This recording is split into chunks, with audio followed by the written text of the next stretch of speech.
Silakan Ustaz. Ya, silakan Ustaz Muslim. Baik, para asatidzah yang dimuliakan Allah Subhanahu wa taala, Al-Ustaz Dr. Adian Husaini, Ketua Dewan Dakwah Indonesia, Al-Ustaz Dr. Profesor Muhammad Ayer, Ketua Dewan Dakwah Aceh, para asatidzah yang lain. Yang pertama saya mohon maaf karena seharusnya 9:30 Ustaz.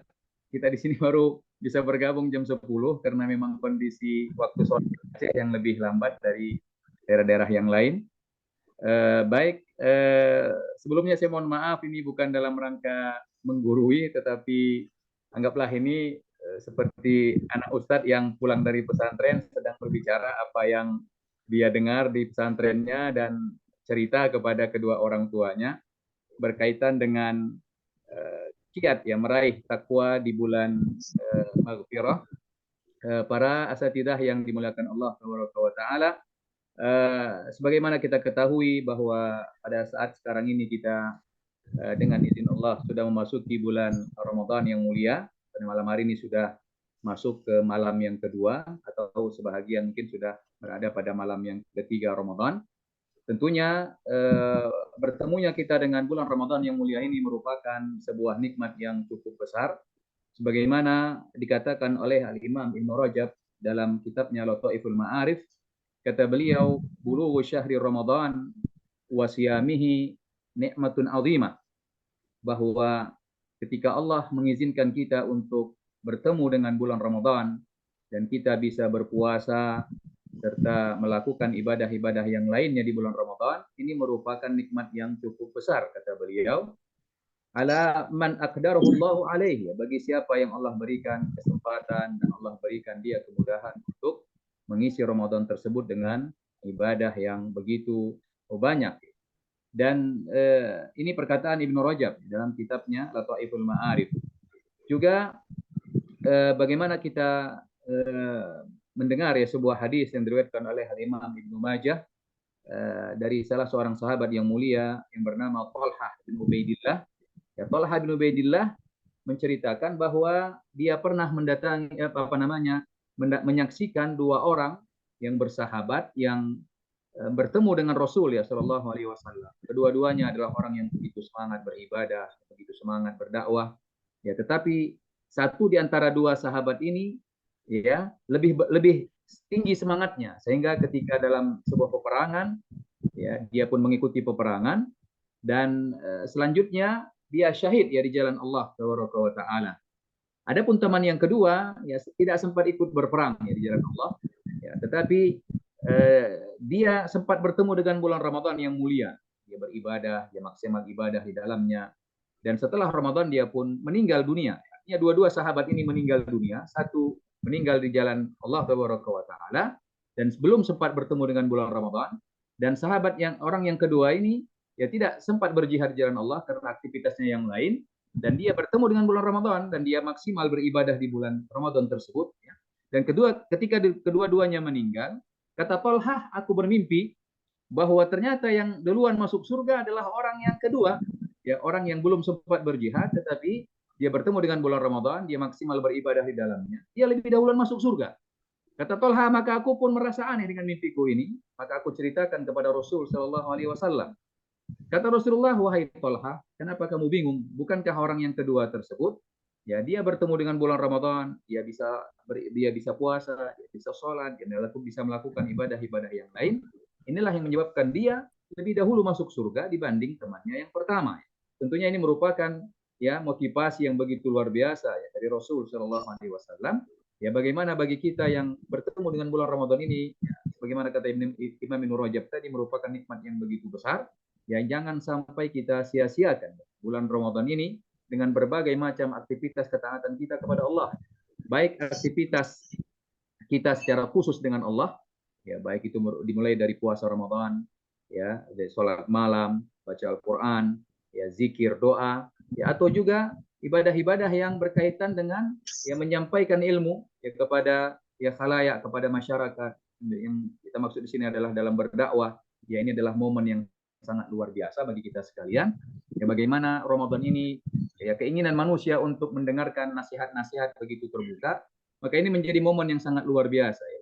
Alhamdulillah ya kita saksikan bersama bagaimana Dewan Dakwah ya tidak absen ya dalam bab ini, bagaimana mengirimkan dai ke pelosok Nusantara. Yang mudah-mudahan ini merupakan bagian dari amal jariah yang menjadi salah satu penyebab ya Allah masukkan kita ke dalam surga Allah ya tabaraka wa taala. Asatidah yang dimuliakan Allah tabaraka wa taala ya, dan juga kita memperhatikan bagaimana ya para ulama kita terdahulu berdoa kepada Allah.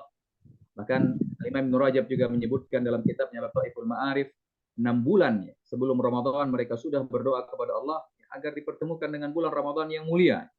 Ya, kenapa mereka sadar bagaimana ya mulianya bulan Ramadan tersebut, bagaimana ya kesempatan yang begitu luar biasa ya untuk bisa ya mendapatkan surga Allah ya, dengan bertemunya dengan bulan Ramadan yang mulia. Maka kita perhatikan di antara doa mereka ya di antaranya adalah Yahya bin Abi Katsir ya, beliau mengatakan dalam doanya, Allahumma salimna ila Ramadan Allahumma sallimna ila Ramadan wa sallim lana Ramadan wa tasallamhu minna mutaqabbala. Ya Allah, pertemukanlah kami dengan bulan Ramadan ya, dan pertemukan Ramadan dengan kami, dan terimalah amalan-amalan kami ya dengan baik. Ini diantara doanya para ulama terdahulu, bagaimana mereka sangat berkeinginan untuk bertemu dengan bulan Ramadan yang mulia, karena ya begitu besar kesempatan untuk bisa mendapatkan ya kesempatan untuk masuk surga ketika kita bertemu dengan bulan Ramadan dan kita bisa maksimal beribadah di dalamnya. Tentunya sekali lagi ini merupakan nikmat yang besar ketika kita bisa bertemu dengan bulan Ramadan, dan tidak semua orang Allah perkenankan bertemu dengan bulan Ramadan dan dia bisa maksimal beribadah di dalamnya. Ya, kita punya keluarga, mungkin orang tua kita, ya saudara kita, ya teman sejawat kita yang dulu masih mungkin bersama-sama kita tarawih bersama, buka puasa bersama, ya tetapi ternyata sekarang sudah dipanggil oleh Allah lebih dahulu. Ya tentunya berarti mereka sudah ya tidak mendapatkan kesempatan itu. Maka bagi kita yang punya kesempatan masih bertemu dengan bulan Ramadan, ya sebagaimana juga kata para ulama kita, ketahuilah ketika kita masih dipertemukan dengan bulan Ramadan, itu artinya Allah masih memiliki ya harapan baik ya kepada kita. Ya, maka mari kita sambut ya Ramadan ini dengan ketaatan kepada Allah ya secara maksimal, yang diiringi terus dengan meninggalkan maksiat dan bertaubat kepada Allah ya tabaraka wa taala. Rasa tidak yang dimuliakan Allah tabaraka wa taala ya, berbicara tentang Ramadan ya, para ulama kita mengatakan Ramadan ini adalah bulan takwa atau bulan maghfirah, bulan di mana Allah ya memberikan kesempatan begitu besar ya untuk mendapatkan ampunan dari Allah tabaraka wa taala. Ini kita bisa lihat bagaimana banyak sejumlah hadis-hadis dari Rasul sallallahu alaihi wasallam ya yang menunjukkan Ramadan ini adalah ya bulan maghfirah, bulan ampunan dari Allah tabaraka wa taala. Di antaranya Rasulullah mengatakan, man shoma ramadhana imanan wa ihtisaba ghufira lahu ma taqaddama min dzambi. Ya, siapa yang berpuasa Ramadan karena keimanan dan karena mengharapkan balasan dari Allah, kata Rasulullah SAW, maka Allah akan mengampuni dosa-dosanya yang telah lalu. Juga kata Rasulullah, man qama ramadhana imanan wa ihtisaba ghufira lahu ma taqaddama min dzambi.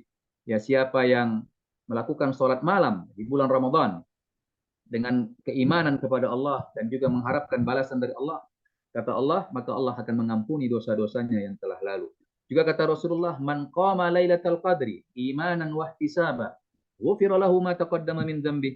Siapa yang salat malam bertepatan dengan malam qadar atau bertepatan dengan Lailatul Qadar, maka Allah akan mengampuni ya dosa-dosanya ya yang telah lalu. Juga kata Rasulullah di hadis yang lain, ya kalau sudah masuk bulan Ramadan, maka Allah membuka pintu-pintu surga dan Allah menutup pintu-pintu neraka. Para syaitan dibelenggu. Ini di antara maknanya adalah bagaimana Allah memberikan kesempatan begitu besar ya kepada hambanya, para hambanya, untuk bisa memasuki surga Allah, dan Allah menutup ya, serapat-rapatnya ya celah-celah untuk masuk ke dalam neraka Allah ya taala. Maka pantas nanti kata Rasulullah SAW di hadis yang lain, raghima anfu rajulin adraka Ramadan, kata Rasulullah, celakalah seseorang yang Allah pertemukan dia dengan bulan Ramadan dan selanjutnya Ramadan pun berlalu ya dan dia belum mendapatkan ampunan dari Allah tabaraka wa taala. Juga di hadis yang lain ya para malaikat memanggil, ya baghiyal khairi aqbil. Ya, wahai orang-orang yang menginginkan kebaikan, orang-orang yang menginginkan masuk surga Allah, ya aqbil. Ini kesempatan. ini saatnya untuk bisa kita memasuki surga Allah Tabaraka wa Ta'ala. Wa ya baghiyasy syarri aqsir. Juga para malaikat mengatakan, wahai orang-orang yang masih terus asik dengan maksiat, masih malas-malasan puasa, masih malas-malasan untuk berdakwah, masih malas-malasan untuk sholat, masih malas-malasan untuk baca Al-Quran. Ya, kata para malaikat, berhenti, berhenti. Ini ya saatnya kita beribadah. Malu kita sama Allah. Di bulan Ramadan, kita tidak bertambah ya ketaatan kita kepada Allah. Bahkan kalau kita lihat Rasulullah SAW, seorang yang sudah mendapatkan apa namanya jaminan ya untuk masuk surga Allah Taala. Tapi kata para sahabatnya yang mulia ya, ada Rasulullah itulah orang yang paling pemurah. Wa ajadu ma yakun fi Ramadan, dan beliau bertambah pemurah, bertambah taat, ya, bertambah dekat dengan Allah ketika bulan Ramadan. Artinya apa? Rasulullah SAW saja orang yang sudah mendapatkan jaminan masuk surga Allah, tetapi begitu datang bulan Ramadan, beliau menambah ya apa namanya ketaatannya kepada Allah, menambah kedekatannya kepada Allah. Ini menjadi contoh bagi kita sekalian bagaimana kita sebagai umatnya ya hendaknya juga mengikuti langkah Rasul Sallallahu Alaihi Wasallam, terkhusus ya di bulan Ramadan, bagaimana kita bisa menambah ketaatan-ketaatan kita kepada Allah Taala. Juga sebagaimana nanti dikatakan oleh Jabir bin Abdullah. Apa kata Jabir bin Abdullah, salah seorang sahabat yang mulia? Ya, kalau kamu berpuasa, maka berpuasa jugalah ya matamu, berpuasalah jugalah telingamu, berpuasa jugalah anggota ya tubuhmu. Ya, kata beliau, jangan samakan hari puasamu dengan hari tidak berpuasa. Ya, artinya apa? Harus ada perbedaan maksimal. Yang pertama dari segi ketaatan kita tambah semaksimal mungkin, dan dari segi kemaksiatan kita tekan ya, kita minimalisir ya semaksimal mungkin. Bahkan kita berusaha untuk meninggalkan segala macam bentuk ya kemaksiatan tersebut.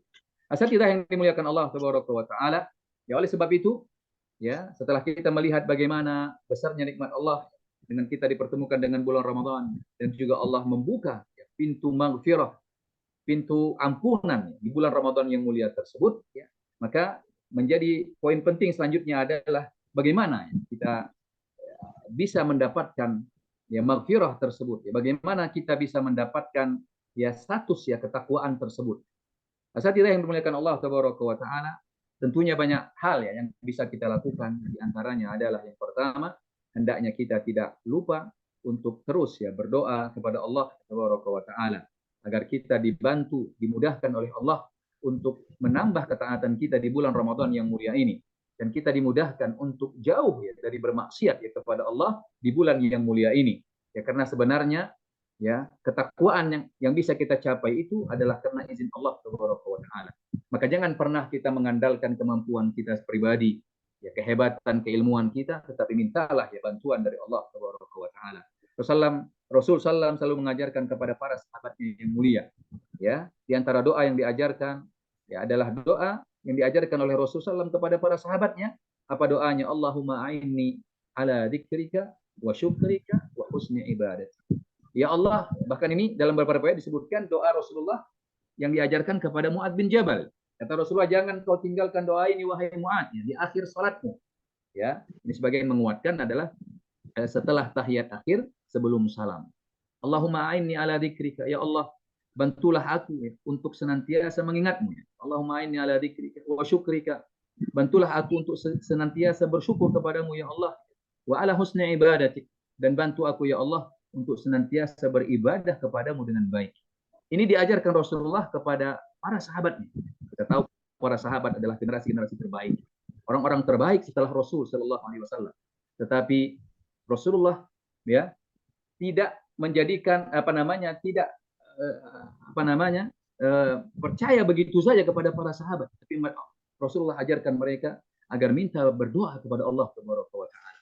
Begitu juga kita ya sebagai umat Muhammad Shallallahu Alaihi Wasallam, tentunya derajat kita tidak bisa menyamai para sahabat yang mulia, tapi kita sangat ya berkeinginan mengikuti jejak-jejak mereka. Ya, maka kita perlu terus ya meminta kepada Allah, ya, berdoa kepada Allah agar dibantu dalam setiap kebaikan-kebaikan, ketaatan-ketaatan kita. Jadi dalam kita berdakwah, ya tentunya ini begitu banyak ya tantangan-tantangan yang kita akan hadapi. Ya, yang sedang kita hadapi, apa yang akan kita hadapi?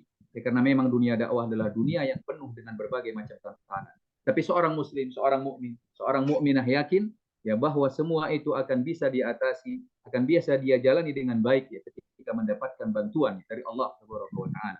Bahkan Aisyah radhiyallahu anha mengatakan, atau juga Ummu Salamah mengatakan, aku senantiasa sering sekali mendengar doa Rasul sallallahu alaihi wasallam. Ya, apa doanya? Ya muqallibal qulub, tsabbit qalbi ala dinik. Wahai Allah yang membolak-balikkan hati manusia. Ya, kalau dia ingin dia jadikan dalam ketaatan, kalau Allah ingin dijadikan dalam kemaksiatan, ya kata Rasulullah, sabbit qalbi ala dinik. Ya Allah, tetapkanlah hatiku di atas ketaatan kepadamu ya Allah. Ya ini kata Aisyah dan juga kata Ummu Salamah radhiyallahu anhuma, ya doa di antara doa yang paling sering ya dibaca oleh Rasul sallallahu alaihi wasallam. Ini Rasulullah pribadi yang begitu luar biasa, paling dekat dengan Allah, tapi tidak pernah mengandalkan statusnya sebagai Rasul, statusnya sebagai Nabi, tetapi beliau terus meminta doa kepada Allah, meminta bantuan Allah Subhanahu wa taala. Dan begitu jugalah kita sebagai umat Muhammad SAW, ya terkhusus di bulan Ramadan ini, untuk tidak lupa meminta bantuan Allah agar dimudahkan ya menjalani Ramadan dan hari-hari seterusnya dengan berbagai macam ketaatan kepada Allah, dan juga diberikan kekuatan untuk bisa meninggalkan, menjauhkan diri dari bermaksiat kepada Allah Subhanahu wa taala. Bahkan kata para ulama kita, asatidzah yang dimuliakan Allah Subhanahu wa taala, dalam Al-Baqarah ketika sebagian ulama kita menyebutkan Al-Baqarah 183 sampai 187 itu adalah ayatus siyam, ya, ayat-ayat berbicara tentang puasa. Tapi kalau kita lihat nanti di ayat yang ke 186, ya, setelah Allah bercerita tentang diturunkannya Al-Qur'an ya pada bulan Ramadan, di 186 Allah mengatakan wa idza sa'alaka ibadi anni fa inni qarib. Nanti di 187 Allah kembali bercerita tentang puasa. Illa lakum lailatas siyam. Ya, arrafatu ila nisaikum. Jadi kalau kita melihat kata para ulama kita, seakan-akan ayat 186 ini yang berbicara tentang doa, itu diselipkan oleh Allah di antara ayat-ayat bicara tentang puasa. Maka kata para ulama kita, di antara hikmahnya, kenapa? Di antara ayat-ayat puasa itu, Allah memasukkan ayat bicara tentang doa. Ya, ini menunjukkan kata para ulama kita, begitu dekatnya antara ibadah puasa dengan ibadah doa. Ya, maka salah satu ibadah yang paling penting untuk kita tingkatkan, kita maksimalkan di bulan Ramadan ini adalah ya memperbanyak doa kepada Allah. Doa berkaitan untuk kepentingan dunia, doa untuk berkaitan dengan kepentingan akhirat, dan juga doa untuk bagaimana kita bisa maksimal beribadah ya, di bulan yang mulia ini. Asatidzah yang dimuliakan Allah Subhanahu wa taala. Dan yang kedua yang perlu kita lakukan untuk kita bisa menggapai ya ketakwaan, menggapai maghfirah dari Allah Subhanahu wa taala, hendaknya kita fokus dengan ketaatan kepada Allah. Jangan kita lalai. Sebagian para ulama kita menceritakan ada sebuah kisah menarik ketika kisah ini terjadi bersama Imam Malik. Imam Malik merupakan salah seorang ulama ya besar di negeri Madinah dan salah seorang guru dari Al-Imam Syafi'i rahimahullah. Ya, Imam Malik yang menceritakan bahwa pada suatu hari ketika beliau bermajelis ilmu, antara majelis beliau adalah menyampaikan hadis-hadis ya, kepada para muridnya. Dan ketika itu banyak orang yang mengikuti majelis beliau. Dan di tengah-tengah beliau sedang menyampaikan hadis, mensyarah hadis Rasul sallallahu alaihi wasallam dalam kitabnya, di antara hadis-hadis yang beliau riwayatkan dan beliau sampaikan kepada para muridnya, maka tiba-tiba ada seorang yang berteriak. Dia mengatakan apa? Ada gajah masuk ke Madinah. Ya, gajah masuk ke Madinah. Tentunya Madinah ini kan bukan kota gajah, ya. Artinya gajah itu merupakan suatu yang sangat asing ya. Dan kita tahu zaman dahulu ya namanya hiburan itu kan sangat jarang. Artinya gajah ini ketika datang ini merupakan suatu hal yang sangat menarik. Maka ketika dengar ada orang berteriak ada gajah masuk Madinah, ya, itu sebahagian besar murid-murid yang sedang belajar itu keluar dari masjid dan meninggalkan Imam Malik. Dan ternyata dari sekian banyak yang ikut belajar ketika itu, semuanya keluar karena mendengar ada gajah masuk ke Madinah. Ya. Dan ternyata hanya tinggal satu orang. Ya. Namanya adalah Yahya, ya, ibnu Yahya Al-Laythi. Ini salah satu muridnya Al-Imam Malik rahimahullah yang ketika itu meskipun mendengar ada suara gajah, ya ada gajah datang, tetapi dia tidak pergi. Ya, dia tetap di situ. Maka tinggallah dia sendiri bersama Imam Malik. Ya, namanya Yahya bin Yahya Al-Laitsi. Maka ketika melihat murid-murid yang lain keluar, ya, dan tinggallah Yahya bin Yahya Al-Laitsi ini, Imam Malik mengatakan, kamu kenapa tidak keluar? Ya, kenapa tidak lihat gajah? Ya, yang lain pada lihat gajah. Apa kata Yahya bin Yahya Al-Laitsi? Wahai Syekh, ya, wahai Imam, ya, aku datang ke Madinah ini untuk bertemu denganmu dan untuk belajar hadis darimu, bukan untuk melihat gajah. Ya, maka Imam Malik ketika mendengar itu, dia tersenyum dan pahamlah bahwa bagaimana Yahya bin Yahya Al-Laitsi ini adalah betul-betul orang yang ingin fokus belajar. Ya, ini kata para ulama kita, di antara hikmah kisah ini adalah bagaimana memang kalau kita hubungkan dengan bulan Ramadan, begitu juga sebagian manusia. Ada sebagian manusia di bulan Ramadan ini, ya kata para ulama kita bisa dibagi dua minimal. Yang pertama adalah orang yang lupa tujuannya. Ya, sama kayak murid-murid tadi. Toh tujuan datangnya ke Madinah tadi, bertemu dengan bermajelis dengan Imam Malik adalah untuk mengambil ilmu. Ya, tapi begitu mendengar gajah, dia akhirnya tinggalkan majelis ilmu dan pergi melihat gajah. Ini sebagian kelompok manusia. Ya, datang bulan Ramadan, ya, orang berpuasa puasa. Begitu orang juga sibuk dengan tontonan, sibuk dengan sinetron, sibuk dengan sepak bola, sibuk dengan makanan, maka dia pun sibuk dengan hal tersebut. Ya, ini kata para ulama kita orang yang tidak fokus, yang ghafil, orang yang lalai. Adapun orang yang kedua adalah seperti Yahya bin Yahya Al-Laitsi tadi. Ya, orang yang tahu kenapa dia dipertemukan oleh Allah dengan Ramadan. Kata Imam Malik kata Imam Ibn Katsir, orang mukmin itu adalah orang yang cerdas. Orang cerdas itu dia tahu kenapa ya Allah menghidupkan dia, kenapa Allah pertemukan dia dengan Ramadan. Dia tahu. Adapun orang-orang munafik, orang-orang fasik, ya kata Imam Ibnu Katsir, adalah orang-orang yang tidak cerdas, tidak paham. Seperti keledai yang dia tidak paham. Kenapa dia dilepaskan oleh tuannya dan kenapa dia diikat oleh tuannya. Asal dia yang rahmati Allah Taala, maka kata para ulama kita, kelompok manusia kedua di bulan Ramadan adalah kelompok yang senantiasa fokus untuk beribadah kepada Allah Taala. Apapun yang terjadi, maupun ada gajah datang, mau ada harimau datang, ya dia tetap fokus. Dia tidak meninggalkan bulan Ramadan tersebut. Dia tetap fokus berpuasa pada siang harinya, ya sholat malam pada malam harinya, dan dia tambah dengan ibadah-ibadah yang lain, baca Quran, ibadah-ibadah yang lain. Ini yang ya sepantasnya kita lakukan bersama. Ya hendaknya kita fokus. Ya, kita sadar bahwa Allah pertemukan kita dengan bulan Ramadan ini adalah untuk maksimal beribadah, untuk maksimal mendapatkan ampunan dari Allah. Jangan menjadi orang-orang yang disibukkan dengan gajah-gajah tersebut. Tentunya ini hanya sebagai contoh cerita. Ya, kalau sekarang ini ya tentunya kita tidak sebutkan dengan gajah, tapi ada gajah-gajah lain, ada gadget, ya ada tontonan, ada pertandingan, ada makanan, ada berbagai macam. Mudah-mudahan kita termasuk orang-orang yang ya bersama Yahya bin Yahya Al-Laitsi. Maka kata para ulama kita, kalau kita baca ya riwayat-riwayat hadis yang diriwayatkan oleh Imam Malik di kitabnya Al-Muwatta, ya satu-satunya riwayat yang muktamad itu yang diakui adalah riwayatnya Yahya bin Yahya Al-Laitsi. Kenapa? Karena dia fokus.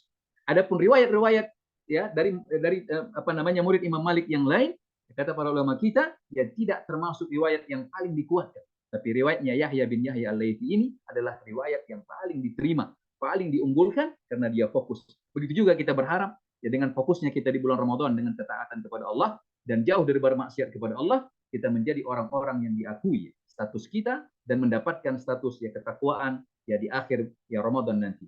Jemaah asatidzah yang dirahmati Allah Taala, ya kita tambah sedikit lagi poin yang lainnya juga yang perlu kita lakukan adalah hendaknya ya sebagaimana kata ini saya kutip dari tafsirnya Syekh Abdurrahman As-Sa'di dalam tafsirnya Karimur Rahman, beliau mengatakan kenapa puasa itu bisa mengantarkan orang ke dalam ketakwaan. Ya, beliau menyebutkan 5 hal. Ya, tapi saya sebutkan pada kesempatan ini 3 hal saja sebagai tambahan dari 2 yang saya sebutkan tadi. Yang pertama kata beliau, kenapa puasa itu bisa mengantarkan kita kepada ketakwaan? Karena puasa itu mengajarkan kita muraqabatullah, merasa diri senantiasa berada dalam pantauan Allah. Orang yang senantiasa merasa dalam pantauan Allah, maka dia tidak akan mungkin melakukan kecuali kebaikan. Yang kedua kata Syekh Abdurrahman As-Sa'di dalam kitabnya Tafsir Karimur Rahman, ya kenapa puasa bisa mengantarkan kepada ketakwaan? karena puasa itu mengajarkan kepada kita untuk menutup celah-celah masuknya syaitan ke dalam tubuh kita. Ya, sebagaimana kata Jabir bin Abdullah tadi, kalau kamu puasa, maka puasakan jugalah matamu, puasa jugalah tanganmu, puasa jugalah lisanmu dan seterusnya. Ya, karena memang puasa itu salah satu pelajarannya adalah ya mengurangi makan. Karena banyak makan, ya ini menjadi salah satu pintu masuknya syaitan ke dalam tubuh kita. Nah, ketika kita mampu menutup celah-celah masuknya syaitan ke dalam tubuh kita, maka insya Allah ya kita bisa dihantarkan oleh puasa tersebut menjadi pribadi-pribadi yang bertakwa ya, kepada Allah Tabaraka wa Ta'ala. Dan yang terakhir kata beliau, ya puasa itu mengajarkan kita untuk melakukan ketaatan kepada Allah. Maka di bulan Ramadan yang mulia ini, mari kita perbanyak ketaatan kita kepada Allah Tabaraka wa Ta'ala. Karena di bulan Ramadan ini berkumpul ibadah-ibadah yang itu tidak kita dapatkan di bulan-bulan yang lain. Dimulai dari puasa, ya bahkan puasa kita dimulai dari makan sahur, itu merupakan ibadah. Ya, dimulai selanjutnya sholat subuh, kita bisa baca Quran, kita bisa sedekah, kita bisa berpuasa siangnya, kita sholat malam, ya pada malam harinya, dan ibadah-ibadah yang lainnya. Mudah-mudahan dengan memperbanyak ya, ibadah di bulan Ramadan yang mulia ini, berpindah dari satu ibadah kepada ibadah yang lain, ya dan juga melakukan hal-hal yang kita sebutkan tadi, ya Allah memudahkan kita untuk bisa ya menggapai maghfirah dari Allah dan menjadikan kita hamba-hambanya yang mendapatkan status ya, takwa ya, setelah kita nanti menjalani bulan Ramadan yang mulia ini. Demikian yang dapat saya sampaikan, lebih dan kurang saya mohon maaf. Dan sekali lagi saya sampaikan para asisten yang mulia, tidaklah ini dalam rangka mengajari, tetapi dalam rangka ya sebagai sharing. Ya, kalau ada kesalahan yang mohon diperbaiki. Ya, ada kata-kata yang kurang berkenan ya saya mohon dimaafkan. Kita akhiri subhanakallah wa bihamdik asyhadu an la ilaha illa anta astaghfiruka wa atubu ilaik. Wassalamualaikum warahmatullahi wabarakatuh. Waalaikumsalam warahmatullahi wabarakatuh. Ustaz Mas Wisnu, sebelum ditutup saya ingin menekankan ya, yang disampaikan Ustaz Muhammad Muslim ini sangat penting, meskipun saya sudah sering mendengar juga beberapa hal tentang pentingnya kita mengoptimalkan ya ibadah kita di bulan Ramadan, tapi ini banyak hal-hal baru saya kira yang perlu kita sebarluaskan untuk keluarga besar Dewan Dakwah. Jadi mohon bidang Kominfo ya yang disampaikan Ustaz Muhammad Muslim ini segera kita sebarkan kepada saudara-saudara kita yang lain ya. Ini awal yang sangat bagus untuk kita punya daya tahan ya. Biasanya kan tantangannya ke depan ini makin berat Ustaz ya. Jadi semangat di awal, tantangan berikutnya makin berat, tapi kalau kita putar-putar terus ini nasihat-nasihat para sahabat ya, para ulama kita insya Allah mendorong kita, menguatkan tekad kita untuk mengoptimalkan ibadah kita di bulan yang mulia ini. Terima kasih Ustaz Muhammad Muslim, sehat semuanya. Ustaz Prof Muhammad AR ya, teman-teman di Aceh, di mana Aceh mudah-mudahan semakin semakin semarak ibadah dan syiar di bulan Ramadan ini. Terima kasih. Silakan Ustaz Wisnu. Terima kasih kepada Ustaz Muslim dan Ustaz Adian yang sudah sedikit banyak menyampaikan. Insya Allah sekali. Semoga dengan apa yang beliau sampaikan mengingatkan kita kembali. Tadi saya tertarik juga untuk yang benar-benar fokus itu. Tadi kadang-kadang emang suka gitu Ustaz. Sekitar kita itu banyak yang bikin lalai gitu. Fokusnya hilang. Semoga dengan adanya ini menjadikan kita lebih fokus lagi untuk cari jalan untuk meningkatkan ketakwaan kita kepada Allah Subhanahu wa Ta'ala. Semoga kita menjadi hamba yang semakin berkualitas. Amin. Jalan dakwah kita semoga dilancarkan oleh Allah Subhanahu wa Ta'ala. Baik, karena sudah waktunya untuk ditutup, terima kasih kepada guru-guru kami semua. Banyak salahnya saya sebagai moderator, saya mohon maaf. Kita tutup dengan doa kafaratul majelis. Subhanakallahumma wa bihamdika asyhadu an la ilaha illa anta. Baik, saya Wisnu Handoko undur diri. Assalamualaikum warahmatullahi wabarakatuh. Waalaikumsalam warahmatullahi wabarakatuh. Baik, kita lanjutkan ibadah kita dalam bentuk yang lain ya. Mohon undur diri. Assalamualaikum. Waalaikumsalam. Prof Muhammad AR.